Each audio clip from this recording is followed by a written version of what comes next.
Hello friends, welcome back to another video. Today we are watching the process of creating Taurus for my Zodiac series. When I was designing Taurus, I was trying to keep in mind some qualities that I discovered about Taurus when I was doing my initial research. Those main qualities were like sort of luxury as well as comfort. So I wanted Taurus to look like really comfortable in what they were wearing, but also I didn't want them to just be in, pajamas or something. So that's why I tried to go with a design that had some sort of high-end sportswear in it. It was really fun to do the sketching for her. I actually made like 4 or 5 sketches before I really decided on what I wanted her outfit and pose to look like. So at the very beginning here, you could see that I had 2 different sketches sort of on the screen at the same time. And the digital sketch that I'm doing now is a compilation of those 2 sketches, bringing elements from the outfit and the pose in from each of those different sketches that I made. So that's something that we haven't quite done on this channel yet, which is pretty exciting.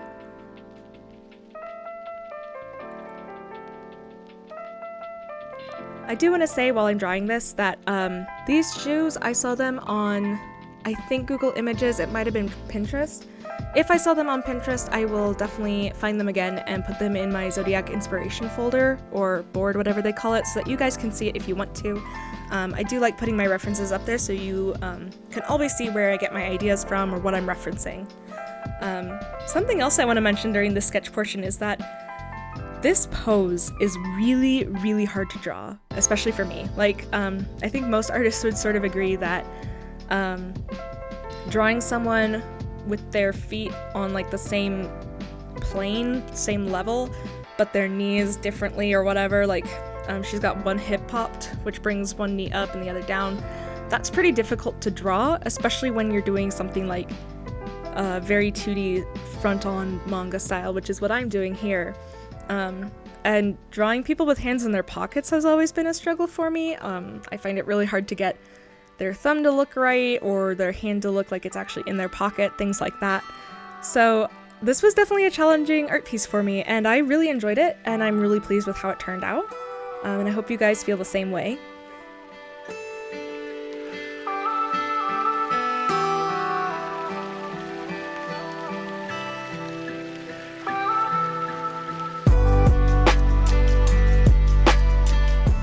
Something I want to say about this bag here really quick. I do end up coming in and changing it later. When I was originally doing the sketches, I thought having like a high-end sports bag would be really fitting for her sports gear, but toward the end of the sketching and in the line art process, it looked too sportsy and less luxury. And I wanted to make sure that I brought both those qualities of, luxury and comfort in with Taurus's design. So I switched it out for something that looked a bit more like a designer handbag. And I'm really glad I did that. I think it brings the sort of personality traits of Taurus that I was really trying to convey. I think it brings that out a little bit more, and also just fits with the design better and doesn't look quite as clunky and bulky. And I thought about changing that handbag during a break. It was like I did the line art for a couple things, and then I came back later, and after seeing it again and after thinking about what kind of a bag she should have, I realized that the bulky sports bag just wasn't going to work, and it wasn't what I wanted. And I know I've mentioned this before, but I think it's really important to take breaks when you're drawing. When you come back with fresh eyes, if it looks wonky, or if it's just something you want to change stylistically, you'll see it a lot faster if you've taken a break.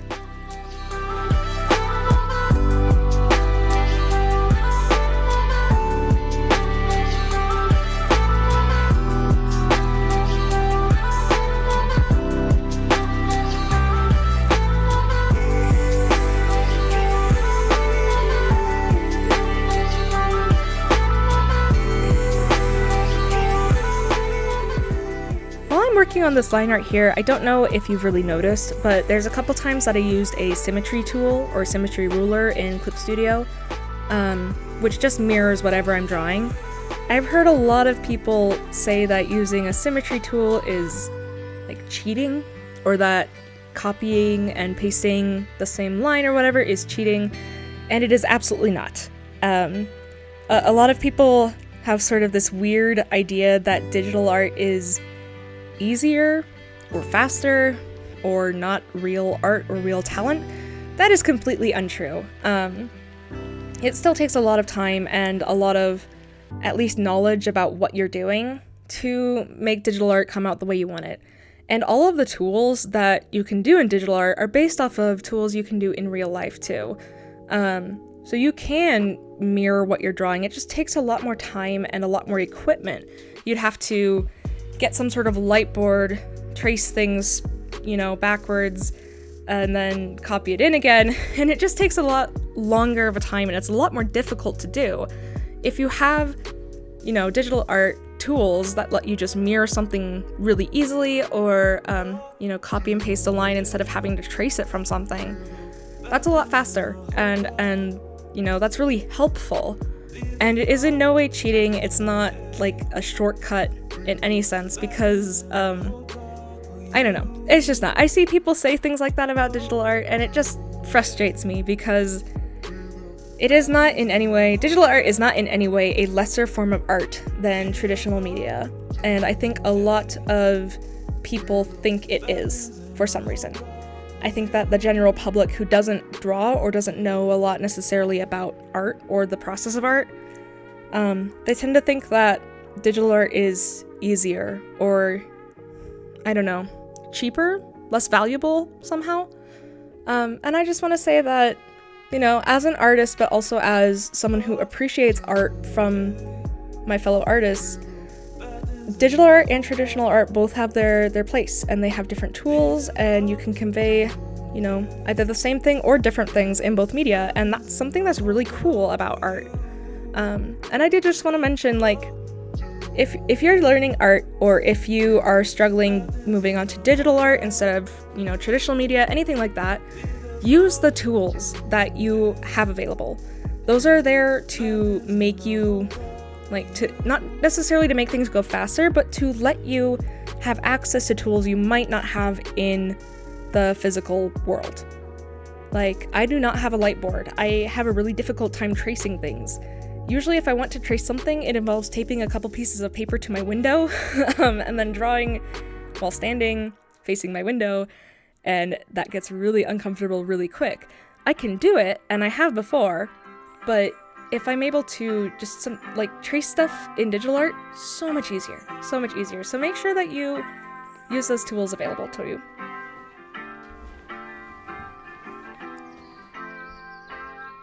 Coloring this picture for Taurus was a bit of a challenge for me, and not because of, how I mentioned last video, skin tone necessarily. I had an easier time picking, shadow and blush colors for Taurus than I did for Aries for some reason. But it was difficult because colors that struggle the most going from RGB to CMYK are green and brown.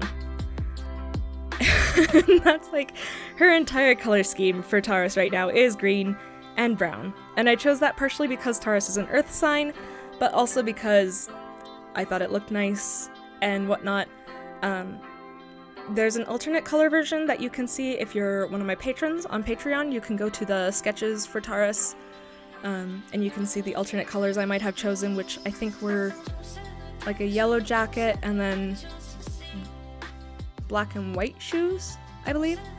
And that was a really fun color scheme, but it didn't fit Taurus. But I did what I normally do, which is choose some colors and then put them into CMYK, and then bring the CMYK colors back into Clip Studio and do the shading from there. And every time I tried to, at the end of this artwork, put my finished piece of art into a different program to turn it into CMYK at the very end, her skin would turn yellow, a really nasty looking yellow color. And when I tried to fix it, her jacket would then turn a weird blue color, or her skin would somehow become purple. And it was so frustrating, and it was just a struggle, and it was really frustrating. I struggled a lot with these colors, turning them into CMYK at the end for printing. And I think that I don't know if I would have done anything differently. I don't know if there's necessarily something I could have done to prevent that struggle. but it was quite frustrating. And I think it's kind of important as an artist and someone who's here to help teach other artists or aspiring artists that if you struggle with something, that is okay, and that is fairly normal. Everyone has a struggle in art, I think. And being mindful of colors is extremely difficult, and if you don't have a program that can switch between CMYK or RBG really easily, you're gonna end up doing what I do, which is put things into multiple different programs, and you know, some of those colors are not gonna look right when you change it right away, and it takes a lot of finagling with color balances or like light levels, things like that, to make it look correct again.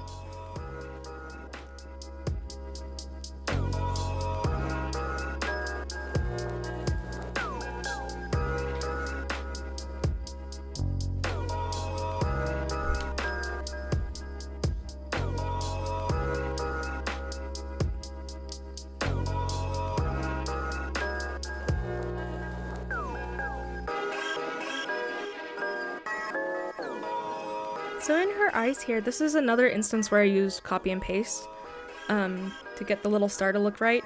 I could have just sat there and fiddled with the star in her other eye for a while until it looked right, but it's so much faster to just use copy and paste. And if you've got like deadlines or goals or, you know, other art pieces that you want to do or need to do, using those tools to give you a little bit more time to create other things is really, really important.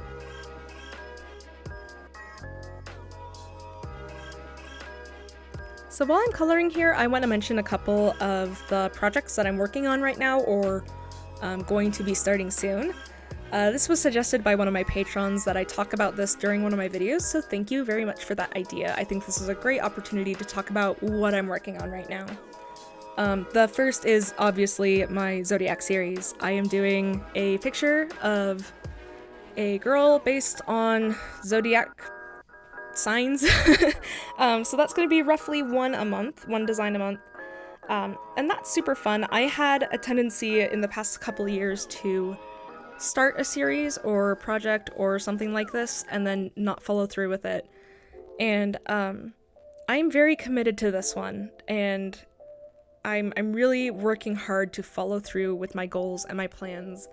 And that's been a big change for me in the last couple years, just both in my mindset, but also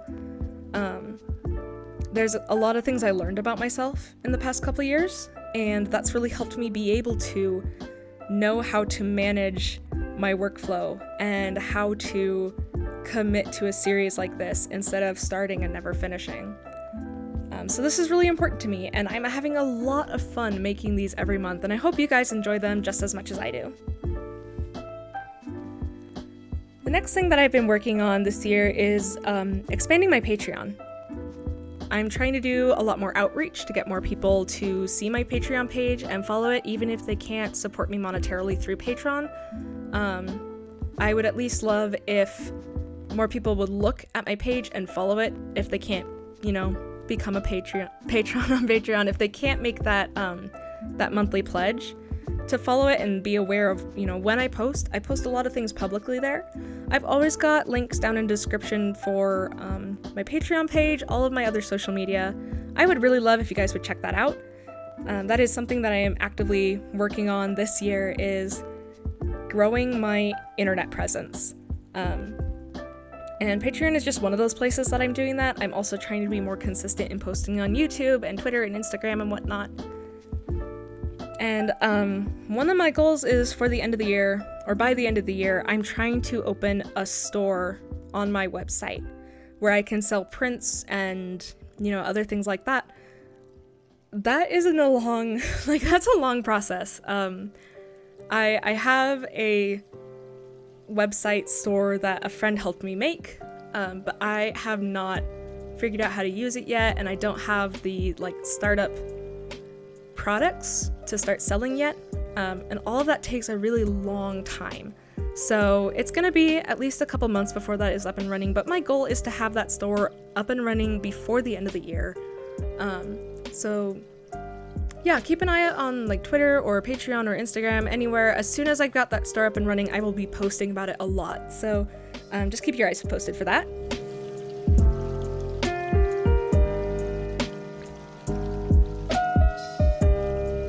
The next project I'm working on right now is a series of tutorials for Clip Studio Paint. That's the art program that I'm using right now in this video. I've got a lot of outlines done for those videos, and I think it's going to be a lot of fun to make them, but that's a really big time commitment, and there's some things that I haven't quite decided on how I'm making them, and I've also got quite a few commissions that are taking sort of front seat. I've got to prioritize, artwork people have already paid for over tutorials on YouTube. But I am working on those, and it's going to be really fun. I will definitely be posting everywhere once those are ready. So yeah, I encourage you to all subscribe to my YouTube page so that you can see those videos when they come out. I'm also working on a comic right now. I have started and failed at creating comics many times in the past. I have a tendency, like I said before, to start a project and not follow through with it. But this comic that I'm working on, I think I'm really committed to it. I think. Or at least more committed to this project than other comics I've tried to do in the past. So, for example, I have over 60 pages of the comic done in rough draft, and I've got about 6, maybe 10 pages, somewhere in there, of the second draft done for the comic. So that's already at least twice as much as I've ever done for a comic before. So I'm really proud of myself, and I'm having so much fun with it. The comic is going to be called I Died Here. When I've got it up and running, I will let you all know where that is. If any of you have a specific website that you think is good for hosting comics, things like that, let me know in the comments down below or send me a message or something. I'd love to know what you are already using, so that I can post there instead of you having to go to a new website or whatever. I know a really popular one right now is Webtoons, so that's probably where I'll be posting, but if you have another suggestion for me, please let me know. I'd love to hear it.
So right now, I have come back to shading her skin a little bit.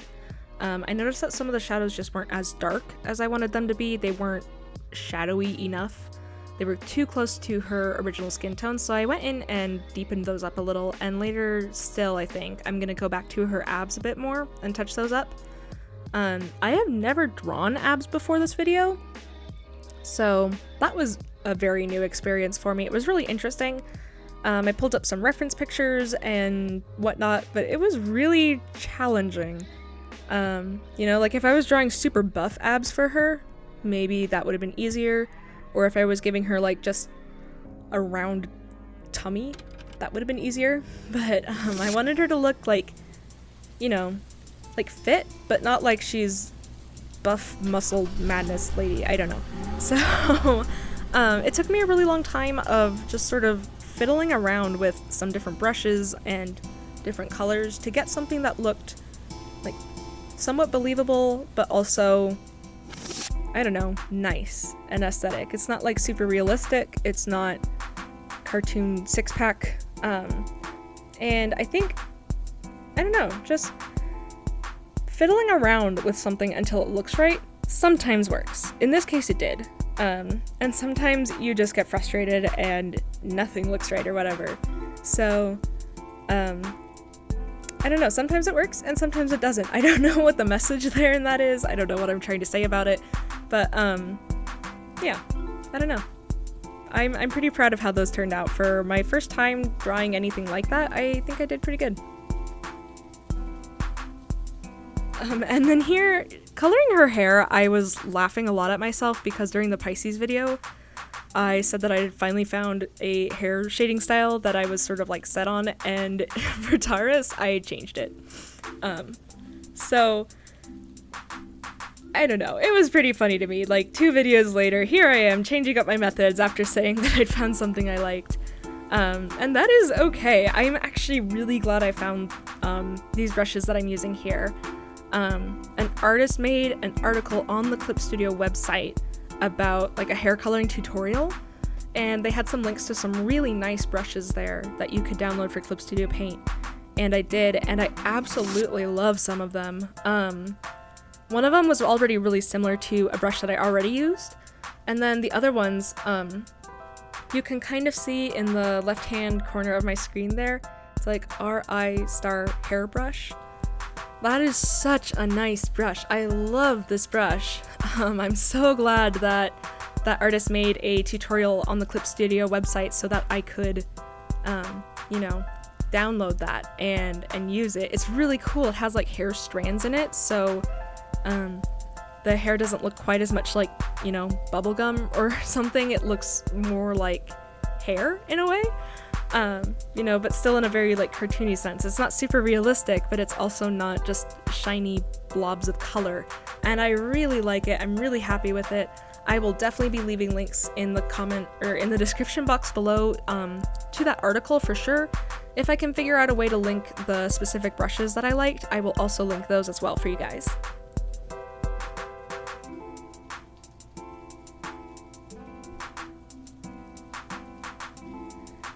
While I'm adding the last little highlights here, I just want to thank everyone for watching my video. It means a lot to me.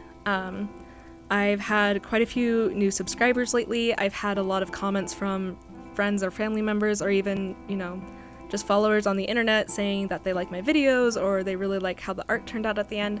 That is really encouraging and really uplifting, and I'm really happy that you guys like that. It means so much to me. Like, it really does.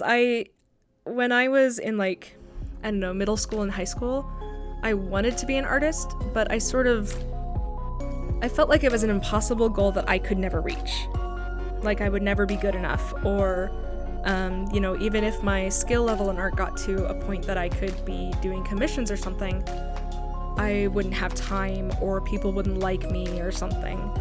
And seeing those comments from you all is really, really encouraging, and I'm just overjoyed to be finally doing what I really love, and you know, being able to sit here and work on art all the time is just so wonderful, and I'm so grateful to all of you, especially to all my my watchers on DeviantArt. I know that site's been through like an exodus lately, but I realized that I've got over 1,000 followers over there, I think. I don't remember what the actual number is, but it's pretty close to a big milestone, and I'm thinking I might want to do a giveaway at some point. But I haven't really decided what I would give away, so if any of you have any ideas for something that I could do for a good giveaway, like some sort of raffle or something, I would really love some suggestions because I have no idea. I really don't. So please leave some suggestions down below if you've got ideas for that, or if you have seen other artists do like giveaways for specific things and you think it might work for my channel. That would be super, super helpful for me. And then, like I mentioned at the very beginning of this video, I am trying to grow my internet presence, so if you could like, subscribe, all that jazz, share it with your friends, that would mean the world to me. That would really help me, and I would super, super appreciate it.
I just want to say thank you so much for watching my video, and thanks for being here today.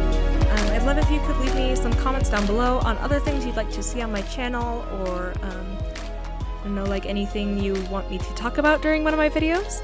But thanks all for watching, and I hope you all have an amazing day. Bye!